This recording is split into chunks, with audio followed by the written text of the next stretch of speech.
बिस्मिल्लाहिर्रहमानिर्रहीम। सबसे पहले दुरूद व सलाम मोहम्मद वाले मोहम्मद पर सल्लल्लाहु अलैहि वसल्लम। दोस्तों, ये मक्का अजीज़िया जनूबिया है। बिल्डिंग नंबर 111 है और सेक्टर नंबर 1 मकतब नंबर 272 है। और इस टाइम रात के 3 बजे का टाइम है। तो कुछ ख्यालात एक मामून भाई के भी आप सुने और फिर चलते हैं फिर हज तमत्तो की कुछ ज़रूरी चीज़ें। ज़्यादा लंबी वीडियो नहीं करूँगा, इंशाल्लाह चंद मिनट में मैं आपको चीधा चीधा बातें बताऊँगा और आप देख भी सकेंगे। पोस्टर से कोशिश की है कि कवर करके आपको बता दूँ। तो कुछ गिले शिकवे भी हैं हुजाज के हमारी तरफ और हमारे हुजाज की तरफ। खैर, ये तो चलता रहता है कि वो शायद पता नहीं क्या सोच के आया और यहाँ कुछ हो गया। तो कुछ हमारी तरफ से ये है कि हम एक दूसरी गवर्नमेंट के ताबे हैं यहाँ पे, सऊदी गवर्नमेंट के। गवर्नमेंट ऑफ पाकिस्तान ने, मैं ये दावे से कह सकता हूँ, पूरी दुनिया के जितने भी हुजाज आए हैं इतने मावनीन या इतने सहूलतकार किसी को नहीं दिए। और ये जो मावनीन आए हैं अपनी मेहनत से मेरिट पे आए हैं, इन्होंने टेस्ट दिए हैं, इन्होंने फ़िज़िकल दिए हैं और बग़ैर किसी सिफारिश के आए हैं, अल्लाह के हुक्म से यहाँ पर आए हैं। और अपनी ड्यूटी कमो बेश 16 से 18 घंटे और बाज़ औक़ात 4-4, 5-5, 6-6 दिन भी 1-1, 2-2 घंटा सो कर भी इन्होंने गुजारी हैं। तो ये अल्लाह की रज़ा के लिए किए हैं, किसी पे कोई एहसान नहीं किया, ना हुजाज पर, ना अपनी ज़ात पर, ना किसी पर। ये अल्लाह ताला ने इसका अजर देना है और अल्लाह ताला के लिए ही किया है।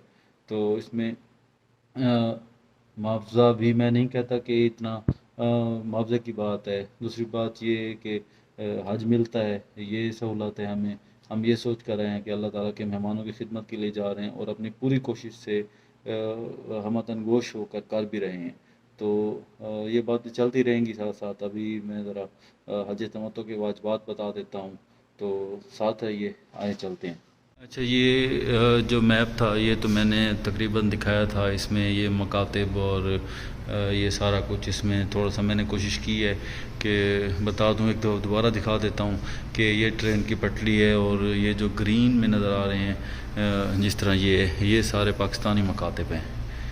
तो ये यहाँ तक जा रहे हैं। बाकी इस पे मैं नहीं लंबा चौड़ा कर रहा, ये सिर्फ ओवरव्यू दे रहा हूँ।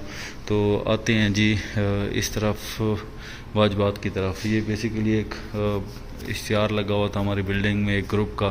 तो चीज़ें वही हैं जो मुनासिब हैं, मैंने कहा आपको बता दें। इसमें पहले तो है मक्का मुकरमा से एहराम बांधना, यानी कि 7 को लेट नाइट यानी कि 8 हो जाती है तो एहराम बांधते हैं। उसके बाद 9 ज़िल हज को ज़वाल तक से यानी कि ज़ोहर से ग़रूब तक अरफात में क़याम करना ज़रूरी है कि ज़ोहर तक पहुंच जाए बंदा, वहाँ सुबह भी पहुंच सकता है। उसके बाद शब ईद तलुए आफ्ताब तक मुज़दलिफ़ा में क़याम, यानी कि ग़ुरूब आफ्ताब के बाद अरफात से निकल कर मुज़दलिफ़ा में आना।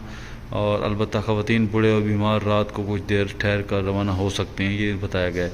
फिर मीना की तरफ रवानगी है। 10 ज़िल हज के दिन बड़े शैतान को कंकरियाँ मारना, 7 कंकरियाँ यानी कि जो एंड वाला शैतान है। उसके बाद 10 ज़िल हज के दिन कुर्बानी करना। उसके बाद सर मुंडवाना या तकसीर करना। अगर आपने पहली दफ़ा हज कर रहे हैं तो सर मुंडवाना लाजमी है, वाजिब है। अगर दूसरी या तीसरी दफ़ा कर रहे हैं तो फिर तकसीर यानी कि थोड़े से बाल काट के गुजारा हो सकता है। उसके बाद तवाफ़ हज है, जिसे तवाफ़ ज़ियारा कहा जाता है। 7 चक्कर हैं। नमाज तवाफ़ है, उसकी 2 रकात नमाज होती है। सफ़ा व मरवा के दरमियान सही करना।